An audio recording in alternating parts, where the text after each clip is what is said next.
한자로 굳을강의 시체시, 굳어버린 시체라는 뜻의 강시. 서양에서는 이것을 중국의 흡혈귀 혹은 뛰어다니는 시체라고 부릅니다.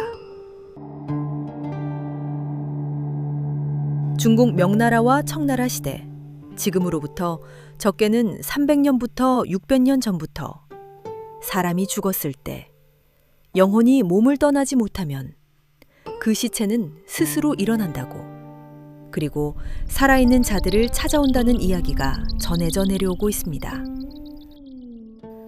강시는 3가지 정도의 이유로 탄생한다고 합니다. 한이 너무 깊고 원통함이 너무 강한 사람은 죽고 난 뒤에도 영혼이 몸에 달라붙어 떠나지 못합니다. 원망이 시체를 붙들고 있는데 하루가 지나고 한 달이 지나고 어느 날 밤 그 시체는 스스로 일어난다고 합니다. 조상의 무덤이 도굴되거나 그 땅의 기운이 외부 요인으로 끊어지면 편히 잠들어 있던 시체도 눈을 뜬다고 합니다.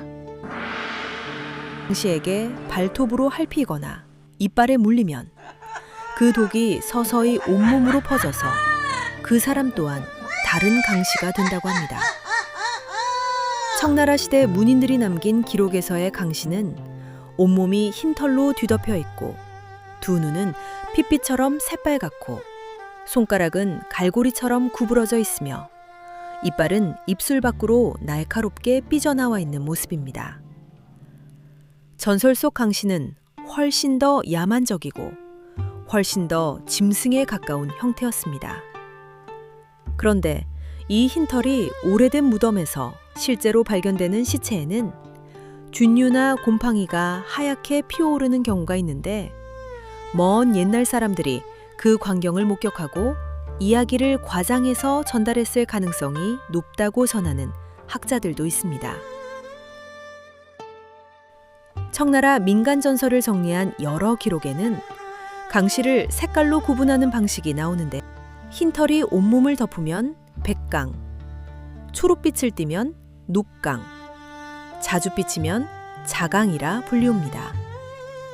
전설에는 사람만 강시가 되는 것이 아니라 소나 말 같은 짐승들도 원한을 품고 죽으면 강시가 될 수 있다고 전해집니다. 이러한 강시가 진화한 궁극의 존재가 바로 한발입니다. 한발은 하늘을 날 수 있고 구름을 삼키며 용과 싸워 이기는 존재라고 전해집니다. 그리고 한발이 머무는 곳에는 반드시 극심한 가뭄이 들었다고 했습니다. 그래서 옛날 사람들은 가뭄이 심하게 들면 마을 주변 무덤들을 살펴보았습니다. 강시로 변한 시체를 찾아내 불에 태우면 그 재와 연기가 하늘에 닿아 비가 내린다고 믿었습니다. 다행히 무서운 강시를 막는 방법도 전해져 내려오고 있습니다. 가장 잘 알려진 방법은 부적입니다. 황색 종이에 쓴 부적을 강시의 이마에 붙이면 그 자리에서 꼼짝도 못하게 된다고 하는데, 공포영화에서 수없이 보셨던 바로 그 장면입니다. 두 번째는 숱하게 울음소리입니다. 모든 귀신과 요괴는 새벽닭이 울면 기운을 잃는다고 하죠. 강시도 마찬가지였습니다. 반드시 단이 운기 전에 무덤으로 돌아가야 했죠. 그래서 강시가 나타난다는 마을에서는 밤새 닭을 깨워두었다는 이야기도 전해집니다. 세 번째는 복숭아나무 가지입니다. 복숭아나무는 예로부터 동아시아 전역에서 사악한 기운을 쫓는 신성한 나무로 여겨져 왔습니다. 강시의 몸은 칼도 창도 뚫지 못한다고 했습니다만, 복숭아나무를 깎아 만든 검 앞에서는 힘을 쓰지 못한다고 합니다. 그 밖에도 찹쌀, 검은 개의 피, 거울, 식초, 소금, 구리로 만든 방울과 동전 등 여러 방법들이 있는데, 어느 기록에서든 가장 강력한 방법은 바로 불입니다.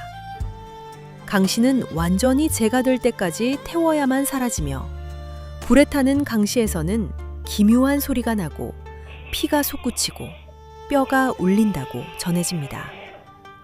그리고 그 재조차 함부로 땅에 버려선 안 된다고 합니다.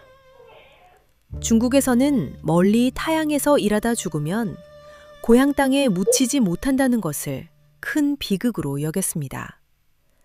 죽어서도 고향 흙에 묻히고 싶다는 소망, 먼 곳에서 숨진 가족을 집으로 데려오고 싶은 마음, 그 절박한 소망 때문에 생겨난 것이 시체를 걷게 하는 술사라는 전설이었습니다. 중국의 호남 지방에서는 이들이 실제로 존재했다는 이야기가 전해집니다.